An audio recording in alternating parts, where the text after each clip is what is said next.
Thank you, Father Ed. Could you start that, please?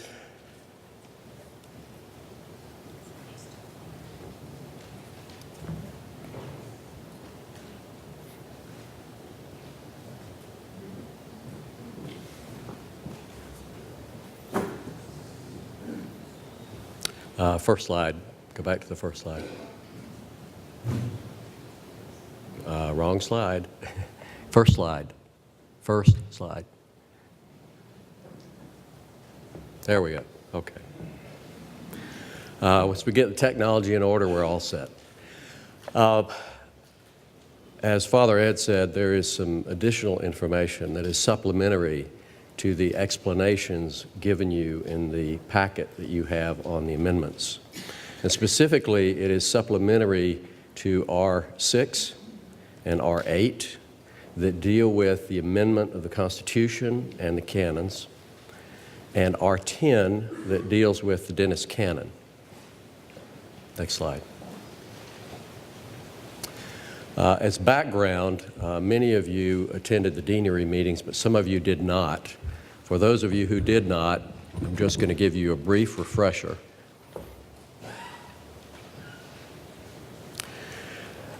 The Constitution of the Episcopal Church says that the disciplinary process for clergy is determined by this convention, not by the General Convention. And here's what it says. Presbyters and deacons canonically resident in a diocese shall be tried by a court instituted by the convention thereof.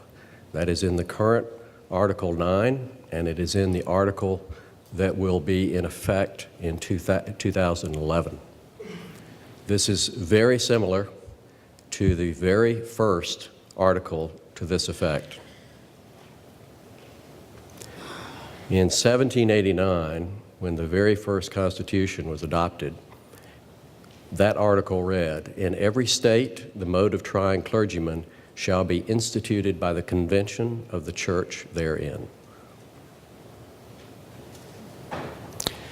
However, revised Title IV, which will go into effect in July, contrary to the express provisions of this Constitution that had been in existence since 1789, has the General Convention, not this convention, deciding the disciplinary process for this convention's clergy.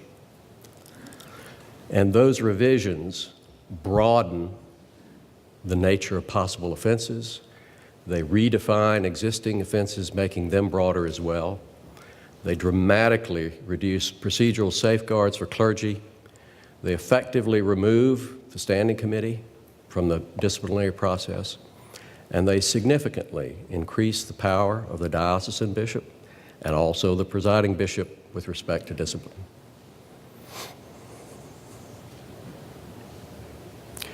The other constitutional issue that is raised, the Constitution of the Episcopal Church, since its inception, says that the presiding bishop, and any bishop, cannot act in a diocese without the consent of that diocese. Current Article 2, Section 3, says a bishop shall confine the exercise of such office to the diocese in which elected, unless requested to perform episcopal acts in another diocese by the ecclesiastical authority thereof. Contrary to the Constitution, revised Title IV allows the presiding bishop to act in this diocese and any diocese without the consent of that diocese, in violation of that provision. So what I want to speak to you about just briefly that you may not have seen is the historical background behind the issues relating to accession. And then I want to briefly touch on the Dennis Canon. First of all, historically, accession or consent does not apply to the 7 founding dioceses. And that would be New York, New Jersey, Pennsylvania, Delaware, Maryland, Virginia, and South Carolina. Accession has only been a requirement for new dioceses in order for them to be in union with the General Convention. 27% of the U.S. dioceses do not accede to the Constitution and canons of the Episcopal Church. Now let me flesh each one of these out. In 1785, the Episcopal Church began meeting to try and develop a way to have the existing states come in union with the General Convention. And as a part of that process, they drafted constitutions. Between 1785 and 1789, here is what they said. There was a provision that existing bishops in a state, the Bishop of South Carolina, the Bishop of Maryland, etc., were to be ex officio members if they acceded to the Constitution. That was in Article 5 in 1786. There was an additional provision that churches not now represented, that is not South Carolina, not Maryland, were to accede to the Articles of this union in order to be admitted. However, in 1789, the proposed article, when the Constitution was actually adopted, the proposed article that would have required bishops, existing bishops of those 7 dioceses, to accede to the Constitution was removed, not adopted. The only accession requirement at that time was as follows: a Protestant Episcopal Church in any of the United States, not now represented, may, at any time hereafter, be admitted on acceding to the Constitution.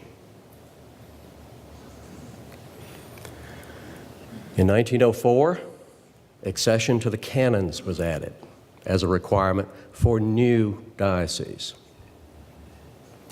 In 1982, the word unqualified accession was added for new dioceses. Yet, interestingly enough, 4 dioceses of the Episcopal Church have been admitted even though they only acceded to the Constitution after 1904.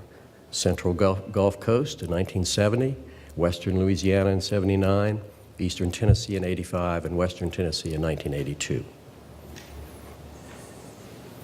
So today, if you look in the Constitution of the Episcopal Church, here's what you will find. The title is of admission of new dioceses. After consent of the General Convention, when a certified copy of the duly adopted Constitution of the new diocese, including an unqualified accession to the Constitution and canons of this church, shall have been filed with the Secretary of the General Convention and approved by the Executive Council of this church, such new diocese shall thereupon be in union with the General Convention. This is difficult to read, but as of today, there are 7 dioceses that don't accede to anything. There are 15 that only accede to the Constitution. There are 5 that accede to the authority of the General Convention, and the other 69, including as of this moment, South Carolina, accede to the Constitution and canons. So of the 99 U.S. dioceses, 27% do not accede to the Constitution and canons of the Episcopal Church today.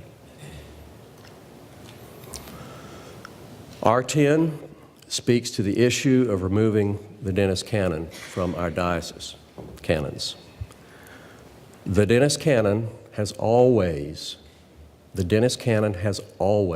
optional for inclusion in diocesan canons. Here is a section that comes right after the section on the Dennis Canon from the national canons.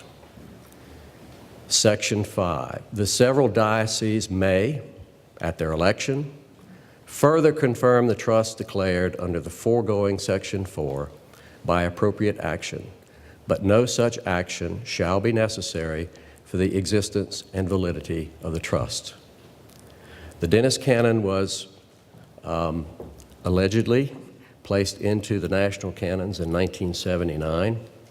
This diocese chose to include it in our canons in 1987. As of today, the status of the Dennis Canon in the 99 U.S. dioceses is as follows. There are 30 that don't have it in their canons at all. There are 33 that have a version of it that only favors the diocese. And then there are 34 that have the typical version, or the version that we have that favors the diocese and the Episcopal Church. Thank you.